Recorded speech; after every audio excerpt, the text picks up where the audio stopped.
سلام، صبحتون بخیر. الان ساعت 9 صبح و من تازه از خواب بیدار شدم و امروز روز تعطیل و من دانشگاه ندارم. به خاطر همین تصمیم گرفتم که با هم دیگه بریم آلانیا رو بگردیم، یه خورده پیاده روی کنیم، بدویم، هم ورزش کرده باشیم، هم تفریح و از روز تعطیلمون نهایت استفاده بکنیم. قبلش ولی باید یه صبحونه مشتی بزنیم. باید بهتون بگم که یه سری از قسمت‌های ویدیو صدام درست ضبط نشده و من دوباره روش صدا گذاری کردم. به خاطر این مشکل ازتون معذرت میخوام. خب من صبحونمو خوردم، یه دمنوش برای خودم ریختم و اومدم نشستم جلو آینه که آماده بشم با هم دیگه بریم آلانیا گردی. قبل از همه اینا بهتون بگم که من بعد 26 سال صورتم یه دونه تبخال زده. همونطور که مشاهده میکنین دارم یه پمادی رو بهش میزنم که هرچی زودتر به حالت اولیه برگرده. بعد اونم که هوای آلانیا آفتابیه، یعنی کلا اینجوری آفتاب بارون آفتاب بارون. به خاطر همین یه خورده کرم ضد آفتاب میزنیم. بعد اونم میریم سراغ ابروهامون. از اونجایی که ابروهامو تازه لیفت کردم نیازه که هر روز صبح یه شونه بزنم و بهشون فرم بدم و به نظرم یه تصمیم خیلی خوبی بود که گرفتم و ابروهامو لیفت کردم. واقعا به چهرم یه نمای دیگه داد انگار. بعد اونم یه خورده رژونه میزنیم که از این حالت بیروحی در بیایم. در آخر موهامون رو شونه میکنیم و میبندیم و تمام. من دیگه آماده شدم، پس بزن بریم.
یه موضوعی برای من پیش اومده. الان ساعت 11:30 صبح دیگه، داره ظهر میشه، ولی اینا هنوز بستن و امروز روز تعطیله. ذرت فروشیه و حالا آب میوه فروشی، ذرت، همه چی دارن اینجا لب ساحل. ساعت 11:30 بستن. اینا کی باز میکنن کار میکنن؟ جالب بود برام. شایدم چون هیچ کس نیست، فقط تعداد محدودی هستن. فکر کنم روز تعطیل همه خوابیدن. ما اومدیم ورزش. خب قرار بریم اینجا یکم بدویم و یکم هم ورزش کنیم. حافظه گوشیم پر شد و ویدیو قطع شد. داشتم میگفتم اینا هم کشه خوشگله. میخوایم بریم اینجا یه خورده بدویم و ورزش کنیم. حالا بعد میریم اون طرف، بیشتر بهتون همه جا رو نشون میدم.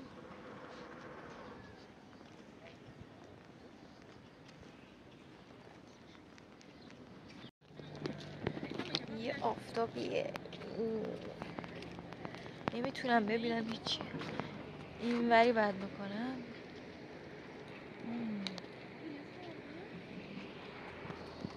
یادم شده اینک دیدی بیارم.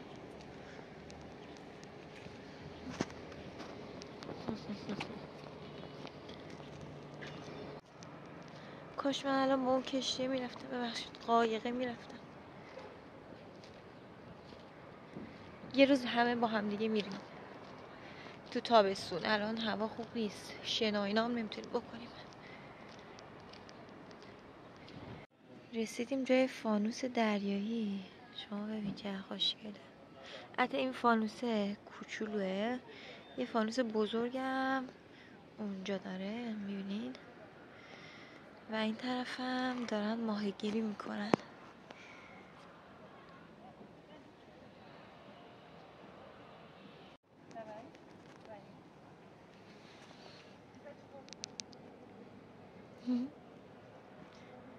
چقدر تو خوشگل نشستی خانم یادم آقایی نمیدونم.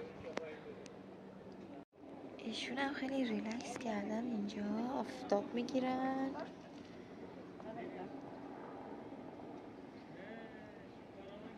خوش میگذره، خوشگله.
الانم با دیدن وسایل ورزشی دلم خواست که یه خورده ورزش کنم و از اونجایی که اصلا هیچ پلنی واسه ورزش با دستگاه و اینا نداشتم، لباس مناسب نپوشیده بودم، ولی به خودم گفتم که لباس که چیزی نیست جلومو بگیره که نتونم ورزش کنم، پس با همون لباسایی که دارم ورزش میکنم و اینجوری شد که تیشرتمو در آوردم و شروع کردم ورزش کردن. ولی به شما توصیه میکنم که اصلا با همچین لباسایی ورزش نکنین، چون واقعا خیلی سخت بود، همش میرفت بالا، مجبور بودم که درستشون کنم، ولی در کل خوب بود و دوستش داشتم.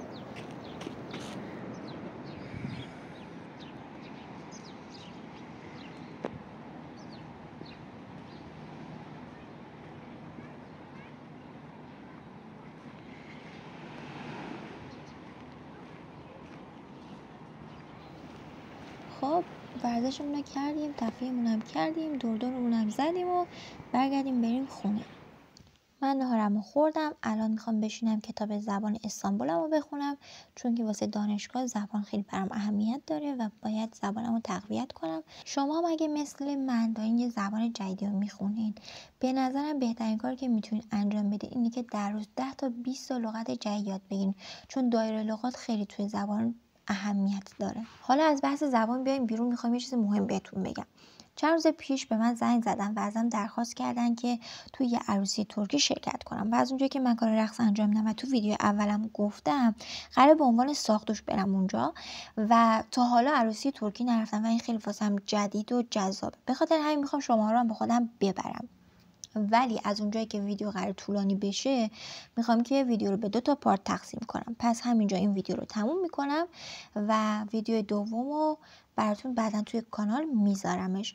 مرسی که تا اینجا ویدیومو نگاه کردین. اگه دوست داشتین ویدیومو لایک کنین، سابسکرایبم کنین، حمایتم کنین. تا ویدیو بعدی، فعلا خدافظ.